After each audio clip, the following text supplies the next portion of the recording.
Picture this. It's a cold Thanksgiving evening. A family is in the kitchen, laughing, peeling potatoes, basting a turkey. The stove they're cooking on is gorgeous. Stainless steel, heavy cast iron grates, bold red knobs, the kind of range that looks like it belongs in a Michelin-starred restaurant. It cost them almost $6,000. And right now, as the turkey roasts, something invisible is seeping into the air around them. No smell, no sound, no warning. 30 minutes in, someone mentions a headache. An hour in, the kids seem groggy. By the time anyone suspects something is wrong, the room is already saturated with a gas that can kill a sleeping family overnight. This isn't a scene from a horror film. This is what more than 100 households have reported experiencing with one of the most expensive consumer stove brands on the market. Here's the hidden truth most buyers never heard. Z-Line gas ranges, marketed as professional-grade appliances priced up to $6,900, were the subject of a massive recall after carbon monoxide was found leaking silently into family kitchens. And when the company rolled out its official repair, more than 130 documented cases showed the fix didn't actually fix anything. The stoves kept leaking. Regulators eventually had to expand the recall to full replacement or refund, a rare and serious escalation in the appliance world. If you care about knowing which products are actually safe and which ones are hiding behind luxury pricing, consider subscribing. Now, it wasn't always this way. A generation ago, a gas range was practically a tank, heavy, over-engineered, built by companies whose entire reputation depended on combustion getting done right. Old Wolf ranges, commercial-line Garland units, Vikings from their original era. These were appliances designed by engineers who specialized in how flame and air and gas interact under real cooking conditions. Today, the premium-looking range market tells a very different story. A flood of new brands have entered, most of them importers rather than manufacturers, building appliances that look professional on the outside, but are assembled to hit a price point and a showroom aesthetic. Knurled knobs, brushed finishes, bold color accents. The look of engineering without necessarily the substance of it. To understand why this matters, you have to understand how carbon monoxide actually gets into a kitchen. A gas burner works by mixing fuel with air in a very precise ratio. When that ratio is correct, you get clean combustion. Blue flame, carbon dioxide, water vapor. When that ratio is off, whether from misaligned burner ports, a poorly tuned regulator, bad venting, or a flawed burner geometry, combustion becomes incomplete. And incomplete combustion produces carbon monoxide. This is the terrifying part. Carbon monoxide has no smell, no color, no taste. It binds to your blood faster than oxygen does, and by the time your body recognizes something is wrong, you may already be incapacitated. A single engineering oversight in how a burner is designed can turn a luxury appliance into a silent poisoning device.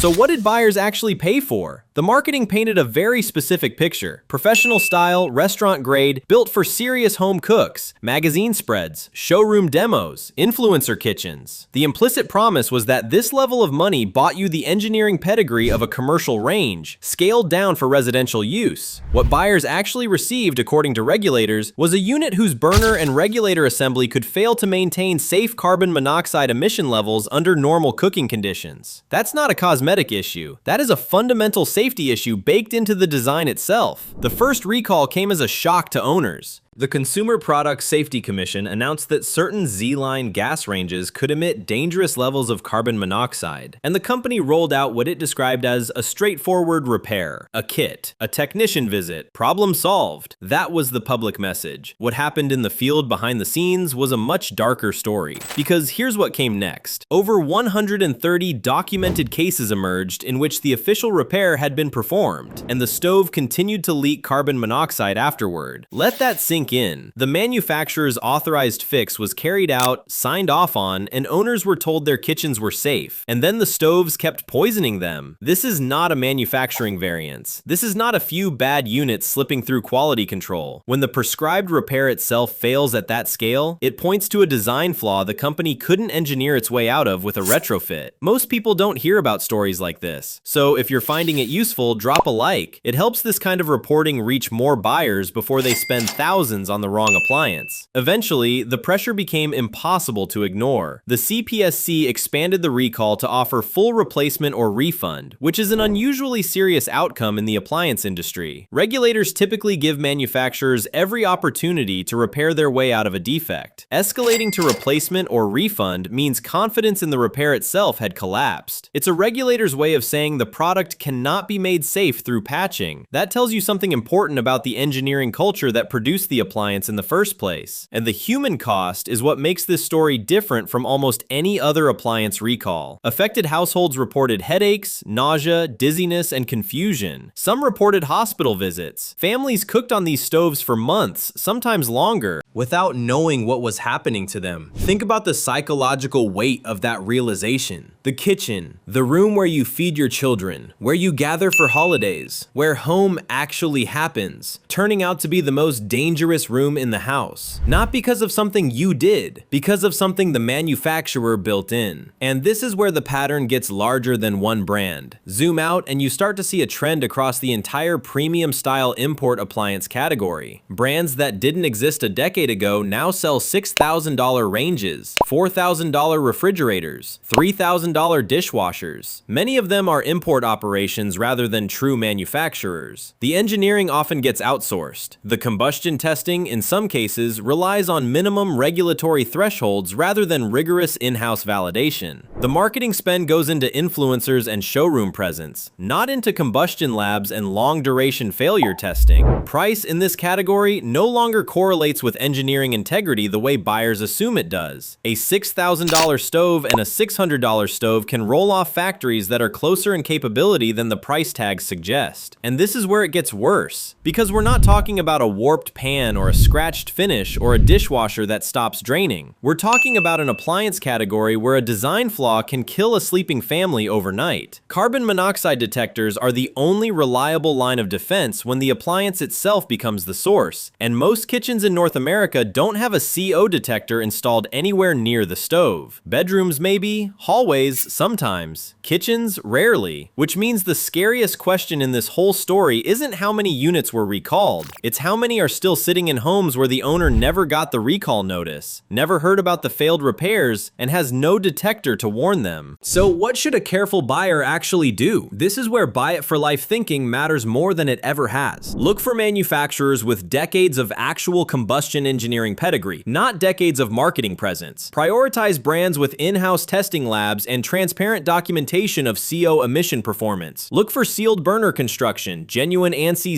Z21.1 certification, and a serviceable parts ecosystem that tells you the manufacturer expects the appliance to last. And regardless of what brand you buy, install a carbon monoxide detector within 10 feet of any gas appliance. This is non-negotiable in 2026. Gas ranges, water heaters, furnaces, any combustion appliance deserves a detector nearby. It's the single cheapest safety upgrade you can make to a home. If you'd like a follow-up video breaking down the specific gas range brands that actually earn their price tag, subscribing now means you won't miss it. So let's return to that Thanksgiving kitchen, the family, the turkey, the stove that looked like it belonged in a restaurant. The difference between a kitchen that nourishes a family and a kitchen that silently harms one can come down to whether the company that built the appliance prioritized margins or combustion, whether they treated safety testing as a checkbox or as their actual job. The Z-Line story isn't one isolated recall. It's a warning flare about an entire category. Premium style import appliances that sell the look of engineering without always delivering the substance of it. Beauty is cheap to manufacture, safety is not. And when you're choosing the machine that will live in the most important room of your house for the next decade, that difference is everything. If this kind of investigation matters to you, hit subscribe. The next one goes deep on the appliance brands that are actually worth trusting.